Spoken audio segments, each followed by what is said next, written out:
بسم الله الرحمن الرحيم. الحمد لله الذي أنزل على عبده الكتاب ولم يجعل له عوجا قيما لينذر بأسا شديدا من لدنه ويبشر المؤمنين الذين يعملون الصالحات أن لهم أجرا حسنا ماكثين فيه أبدا وينذر الذين قالوا اتخذ الله ولدا ما لهم به من علم ولا لآبائهم كبرت كلمة تخرج من أفواههم إن يقولون إلا كذبا فلعلك باخع نفسك على آثارهم إن لم يؤمنوا بهذا الحديث أسفا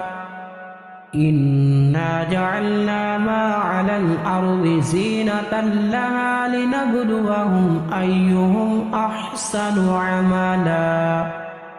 وإنا لجاعلون ما عليها صعيدا جرزا أم حسبت أن أصحاب الكهف والرقيم كانوا من آياتنا عجبا إذ أوى الفتية إلى الكهف فقالوا ربنا آتنا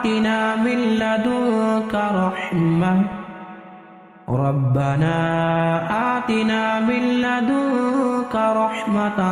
وهيئ لنا من أمرنا رشدا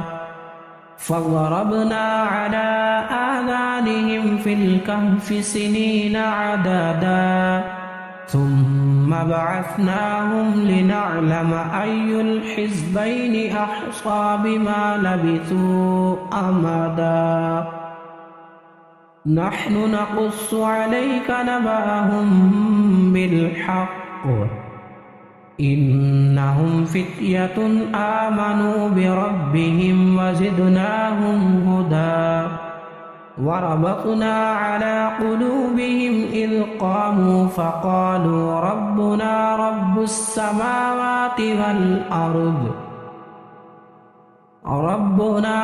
السماوات والأرض لن ندعو من دونه إلها لقد قلنا إذا شططا هؤلاء قومنا اتخذوا من دونه آلهة لولا يأتون عليهم بسلطان بين فمن أظلم ممن افترى على الله كذبا وإذ اعتزلتموهم وما يعبدون إلا الله فأووا إلى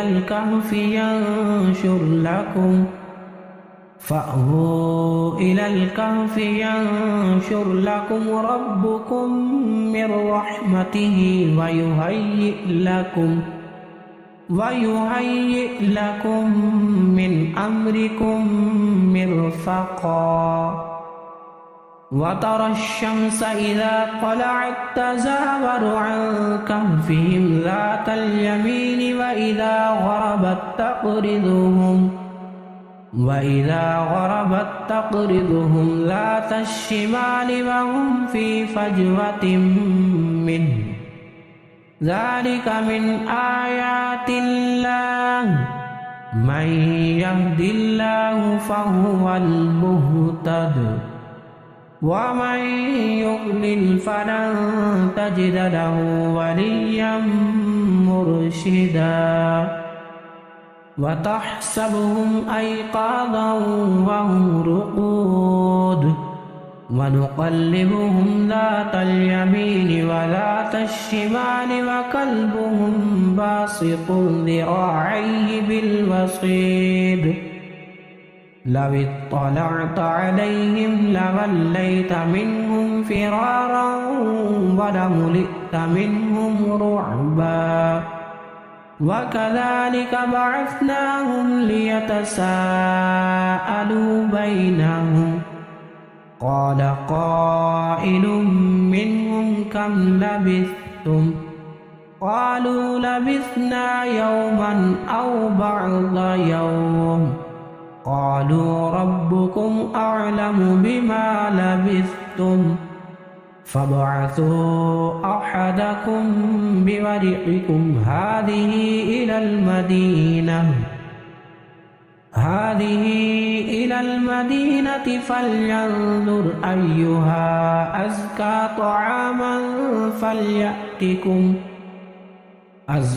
طعاما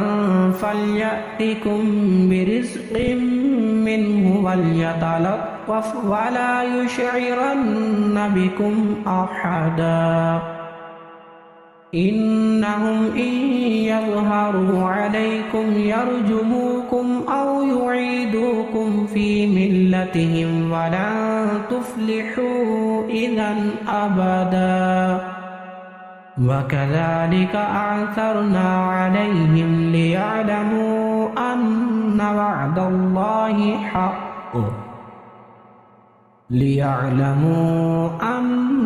وعد الله حق وأن الساعة لا ريب فيها إذ يتنازعون بينهم أمرهم فقالوا ابنوا عليهم بنيانا ربهم أعلم بهم قال الذين غلبوا على أمرهم لنتخذن عليهم مسجدا سيقولون ثلاثة رابعهم كلبهم ويقولون خمسة سادسهم كلبهم رجما بالغيب ويقولون سبعة وثامنهم كلبهم قل ربي أعلم بعدتهم ما يعلمهم إلا قليل فلا تمار فيهم إلا مراء ظاهرا ولا تستفت فيهم منهم أحدا ولا تقولن لشيء إني فاعل ذلك غدا إلا أن يشاء الله واذكر ربك إذا نسيت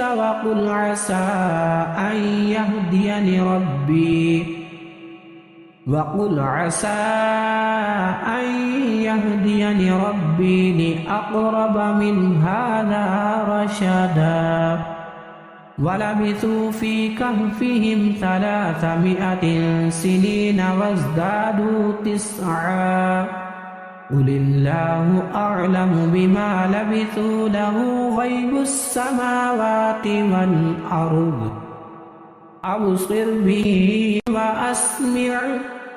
ما لهم من دونه من ولي ولا يشرك في حكمه أحدا واتل ما أوحي إليك من كتاب ربك لا مبدل لكلماته ولن تجد من دونه ملتحدا واصبر نفسك مع الذين يدعون ربهم بالغداة والعشي يريدون وجهه ولا تعد عيناك عنهم تريد زينة الحياة الدنيا ولا تطع من أغفلنا قلبه عن ذكرنا واتبع هواه وكان أمره فرطا وقل الحق من ربكم فمن شاء فليؤمن ومن شاء فليكفر إنا أعتدنا للظالمين نارا أحاط بهم سرادقها وإن يستغيثوا يغاثوا بماء كالمهل يشفي الوجوه بئس الشراب وساءت مرتفقا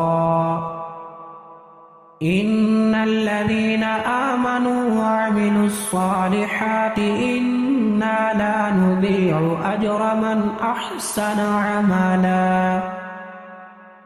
أولئك لهم جنات عدن تجري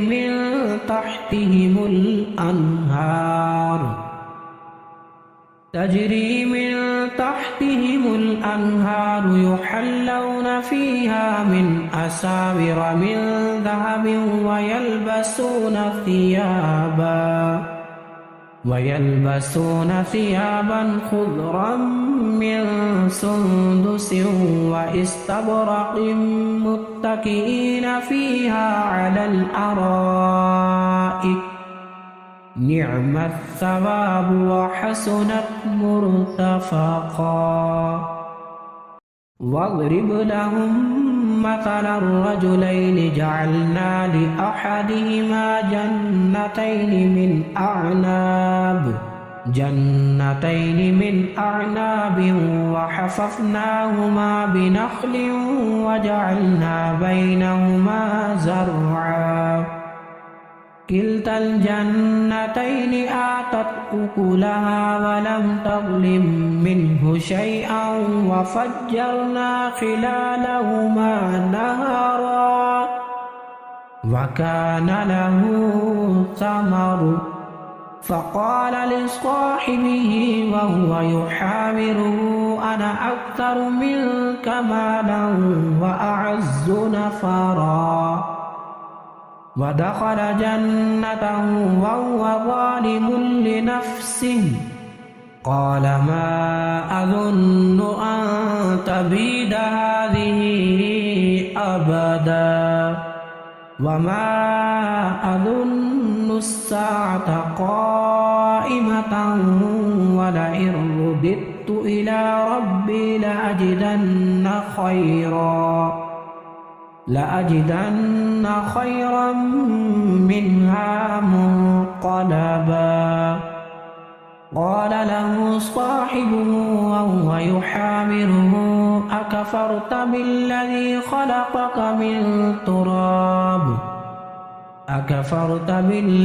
خلقك من تراب ثم من نطفة ثم سواك رجلا لكن هو الله ربي ولا أشرك بربي أحدا ولولا إذ دخلت جنتك قلت ما شاء الله لا قوة إلا بالله إن ترني أنا أقل منك مالا وولدا فعسى ربي أن يؤتيني خيرا من جنتك ويرسل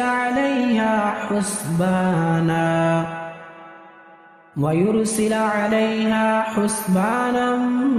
من السماء فتصبح صعيدا زلقا أو يصبح ماؤها غورا فلن تستطيع له طلبا وأحيط بثمره فأصبح يقلب كفيه على ما أنفق فيها وهي خاوية على عروشها ويقول يا ليتني لم أشرك بربي أحدا ولم تكن له فئة ينصرونه من دون الله وما كان منتصرا هنالك الولاية لله الحق هو خير ثوابا وخير عقبا واضرب لهم مثل الحياة الدنيا كماء إن أنزلناه من السماء فاختلط به نبات الأرض فأصبح هشيما تذروه الرياح وكان الله على كل شيء مقتدرا المال والبنون زينة الحياة الدنيا والباقيات الصالحات خير عند ربك ثوابا وخير أملا ويوم نسير الجبال وترى الأرض بارزة وحشرناهم فلم نغادر منهم أحدا وعرضوا على ربك صفا لقد جئتمونا كما خلقناكم أول مرة بل زعمتم أن لن نجعل لكم موعدا ووضع الكتاب فترى المجرمين مشفقين مما فيه ويقولون يا ويلتنا ما لهذا الكتاب لا يغادر صغيرة ولا كبيرة إلا أحصاها ووجدوا ما عملوا حاضرا ولا يظلم ربك أحدا وإذ قلنا للملائكة اسجدوا لآدم فسجدوا إلا إبليس كان من الجن ففسق عن أمر ربه أفتتخذونه وذريته أولياء من دوني وهم لكم عدو بئس للظالمين بدلا ما أشهدتم خلق السماوات والأرض ولا خلق أنفسهم وما كنت متخذ المضلين عضدا ويوم يقول نادوا شركائي الذين زعمتم فدعوهم فلم يستجيبوا لهم وجعلنا بينهم موبقا ورأى المجرمون النار فظنوا أنهم مواقعوها ولم يجدوا عنها مصرفا ولقد صرفنا في هذا القرآن للناس من كل مثل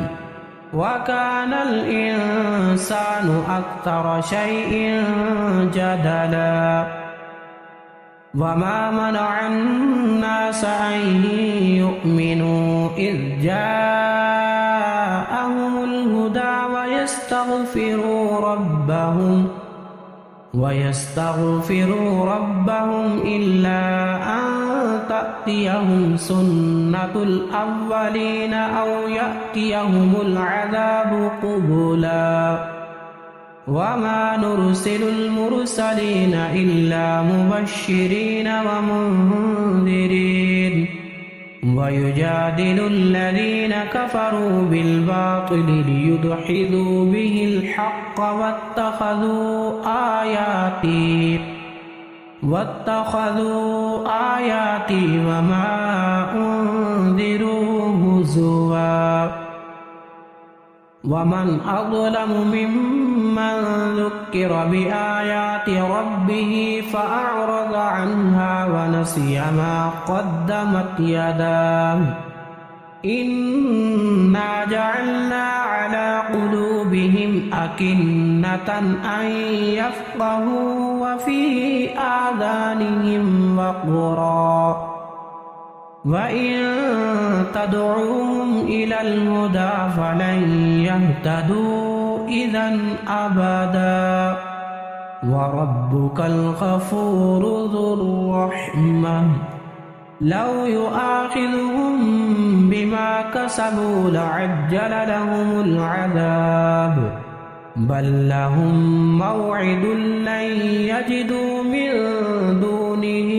موئلا وتلك القرى أهلكناهم لما ظلموا وجعلنا لمهلكهم موعدا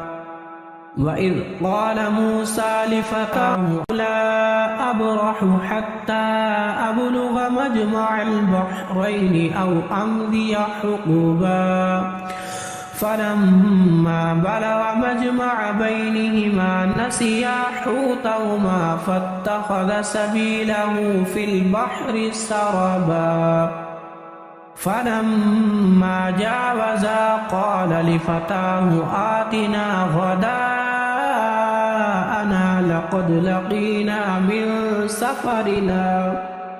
لقد لقينا من سفرنا هذا نصبا قال أرأيت إذ أوينا إلى الصخرة فإني نسيت الحوت وما أنسانيه إلا الشيطان أن أذكره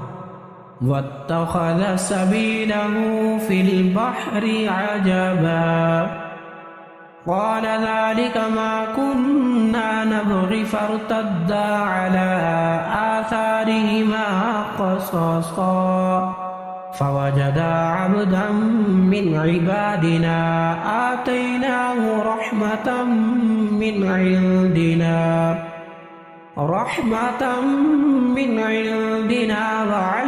وعلمناه من لدنا علما قال له موسى هل أتبعك على أن تعلمني مما علمت رشدا قال إنك لن تستطيع معي صبرا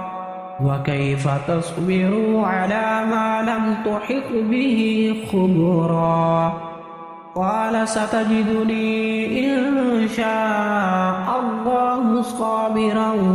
ولا أعصي لك أمرا قال فإن اتبعتني فلا تسألني عن شيء حتى أحدث لك منه ذكرا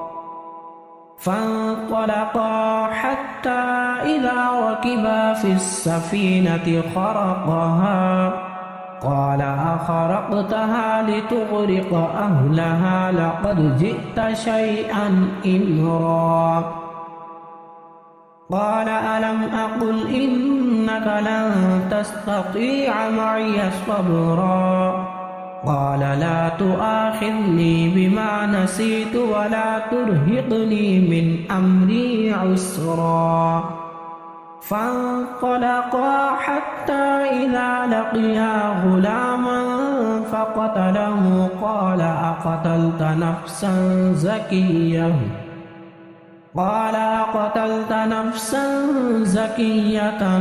بغير نفس لقد جئت شيئا نكرا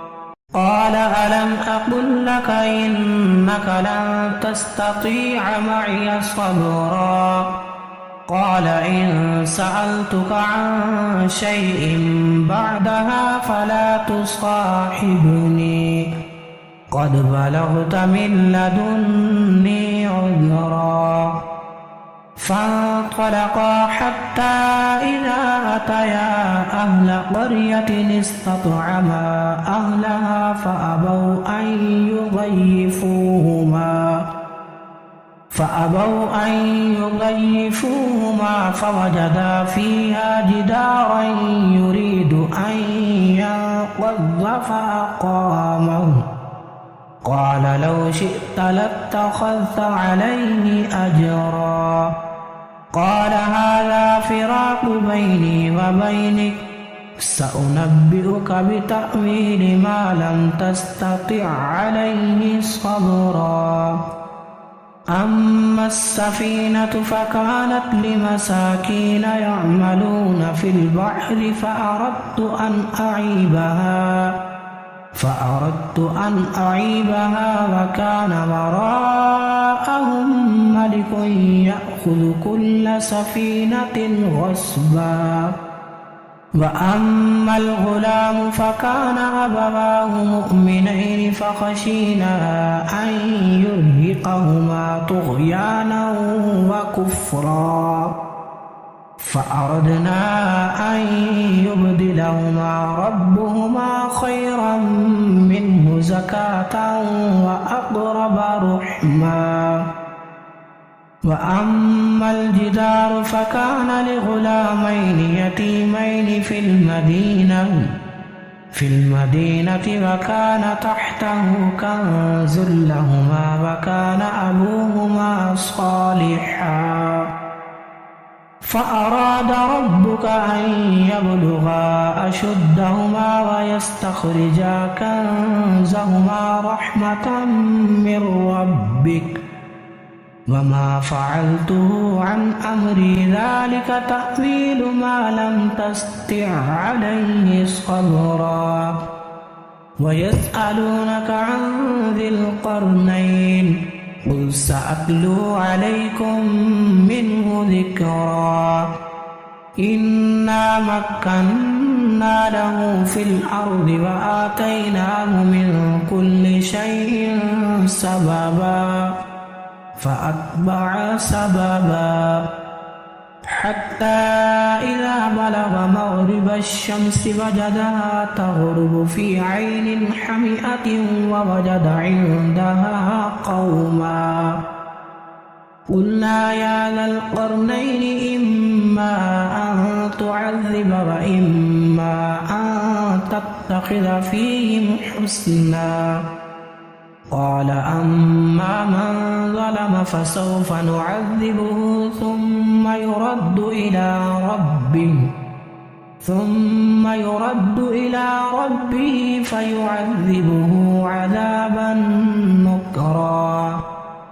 وأما من آمن وعمل صالحا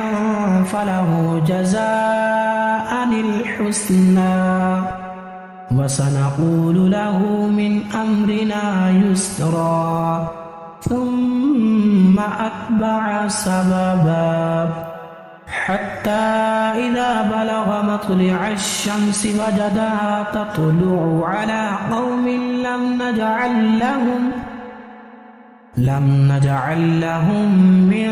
دونها سترا كذلك وقد أحطنا بما لديه خبرا ثم أتبع سببا حتى إذا بلغ بين السدين وجد من دونهما قوما لا يكادون يفقهون قولا قالوا يا ذا القرنين إن يأجوج ومأجوج مفسدون في الأرض فهل نجعل لك خرجا على أن تجعل بيننا وبينهم سدا قال ما مكني فيه ربي خير فأعينوني بقوة أجعل بينكم وبينهم ردما آتوني زبر الحديد حتى إذا ساوى بين الصدفين قال انفخوا حتى إذا جعله نارا قال آتوني أفرغ عليه قطرا فما استطاعوا أن يظهروا وما استطاعوا له نقبا قال هذا رحمة من ربي فإذا جاء وعد ربي جعله دكا وكان وعد ربي حقا وتركنا بعضهم يومئذ يموج في بعض ونفخ في الصور فجمعناهم جمعا وعرضنا جهنم يومئذ للكافرين عرضا الذين كانت أعينهم في غطاء عن ذكري وكانوا لا يستطيعون سمعا أفحسب الذين كفروا أن يتخذوا عبادي من دوني أولياء إنا أعتدنا جهنم للكافرين نزلا قل هل ننبئكم بالأخسرين أعمالا الذين ضل سعيهم في الحياة الدنيا وهم يحسبون أنهم يحسنون صنعا أولئك الذين كفروا بآيات ربهم ولقائه فحبطت أعمالهم فلا نقيم لهم يوم القيامة وزنا ذلك جزاؤهم جهنم بما كفروا واتخذوا آياتي ورسلي هزوا إن الذين آمنوا وعملوا الصالحات كانت لهم جنات الفردوس نزلا خالدين فيها لا يبغون عنها حولا قل لو كان البحر مدادا لكلمات ربي لنفد البحر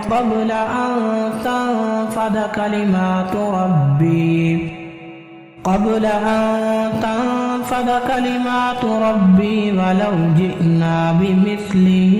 مددا قل إنما أنا بشر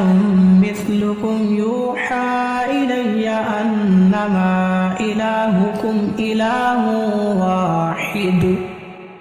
فمن كان يرجو لقاء ربه فليعمل عملا